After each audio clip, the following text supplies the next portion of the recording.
ഒരു മൊബൈലിന്റെയും ഇന്റർനെറ്റിന്റെയും ഉള്ളിൽ കൊണ്ടേ കുത്തിത്താത്തിയ ഒരു ആളുണ്ട്. ഓക്കെ, ഒരു കുഞ്ഞെലിയുണ്ട്, അംബാനി എലി. അതായത് അവർ ഉപയോഗിച്ച ആ ഒരു ജസ്റ്റ് ഡമ്മി എലി.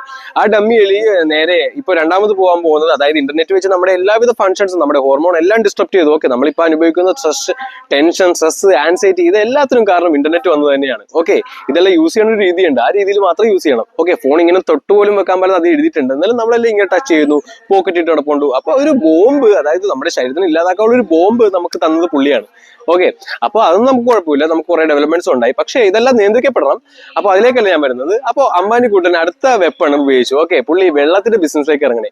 ഈ പറയുന്ന മരം വെട്ടലും ഈ പറയുന്ന ഫ്ലോർ എല്ലാം ചെയ്യലെല്ലാം നിങ്ങൾക്ക് സുഖത്തിന് വേണ്ടിയിട്ടാണെന്നാണോ? ഒരിക്കലും അല്ല. നിങ്ങൾക്ക് ഈ ഫ്ലോർ എല്ലാം ചെയ്യുന്നത് വേറൊന്നുമല്ല. ഒന്നാമത്തെ കാര്യം, നിങ്ങളുടെ ബോഡിയിലേക്ക് ഇലക്ട്രിക് ചാർജസ് ഉണ്ടാവും. ഓക്കെ, അത് ഭൂമിയിലേക്ക് ഇറക്കില്ല. അപ്പൊ തന്നെ ടെൻഷൻ ഹൈലി ആയി. ഓക്കെ, ഷൂവിന്റെ ഉള്ളിലേക്കല്ലേ നിങ്ങൾ. അതോടൊപ്പം നിങ്ങൾ മണ്ണിലേക്ക് ഇറങ്ങുന്നില്ല, അതോടൊപ്പം ഭൂമിയുടെ അടിയിലേക്ക് വെള്ളം ഇറങ്ങുന്നില്ല. ഓക്കെ, വെള്ളം ഇറങ്ങാനുള്ള മെയിൻ സോഴ്സ് ആണ് പൈപ്പ്, അല്ലെ വലിയൊരു പൈപ്പാണ് ഈ പറയുന്ന വലിയ വലിയ മരങ്ങൾ. അപ്പൊ മരങ്ങൾ വെട്ടുമ്പോൾ ഭൂമിയുടെ അടിയിലേക്ക് വെള്ളം ഇറങ്ങില്ല. ആ ഒരു വെള്ളത്തിന് വേണ്ടിയാണ് ഈ പറയുന്ന കാണകളെല്ലാം, ഞാൻ പറഞ്ഞ കാണകളെല്ലാം, മരമെല്ലാം വെട്ടി കാണകൾ ചെയ്യുന്നത്. ആ കാണയിലെ വെള്ളം പോയിട്ട് കടലിൽ പോകും, വെള്ളപ്പൊക്കം ഉണ്ടാവും. അത് അങ്ങനത്തെ ഒരു ഇഷ്യൂ.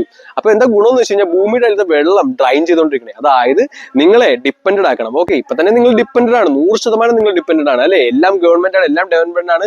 അതോടൊപ്പം ഒരു പ്രോഗ്രസ് ആയിട്ട് ഇങ്ങനെ പോയിക്കൊണ്ടിരിക്കണേ. ഓക്കെ, ഡെവലപ്മെന്റ് ആണ്. നിങ്ങളുടെ സുരക്ഷിതത്വം എന്ന് പറഞ്ഞിട്ട് നിങ്ങളുടെ കഴുത്തിൽ ഇങ്ങനെ ചങ്ങലിട്ടുകൊണ്ടിരിക്കണേ. പക്ഷെ നിങ്ങൾ ആരും അത് തിരിച്ചറിയുന്നില്ല. ഓക്കെ, യങ്സ്റ്റേഴ്സ് ആണ് തിരിച്ചറിയേണ്ടത്. അവരെല്ലാം ജോലി എന്നുള്ള കൺസെപ്റ്റിൽ പോയി അവിടെയൊക്കെ പോയി നിൽക്കുന്നു.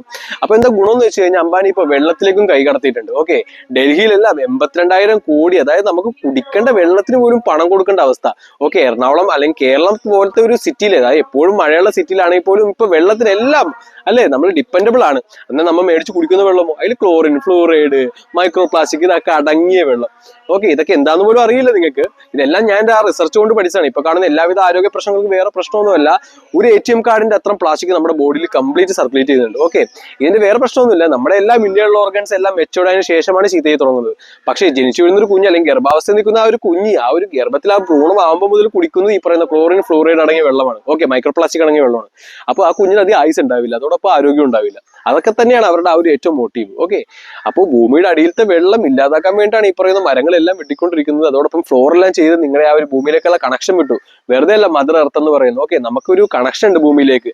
അതിനുവേണ്ടി തന്നെയാണ് ഈ സാറ്റലൈറ്റ്സ് ഉൾപ്പെടെ ഭൂമിയുടെ ചുറ്റും കറക്കിക്കൊണ്ടിരിക്കുന്നത്. ഓക്കെ, നമ്മുടെ ബ്രെയിനും, അതായത് നമ്മുടെ ഫോണും ടവറും എന്ന പോലെ നമ്മുടെ ബ്രെയിനും ഭൂമിയും തമ്മിലുള്ള കണക്ഷൻ ഉണ്ട്.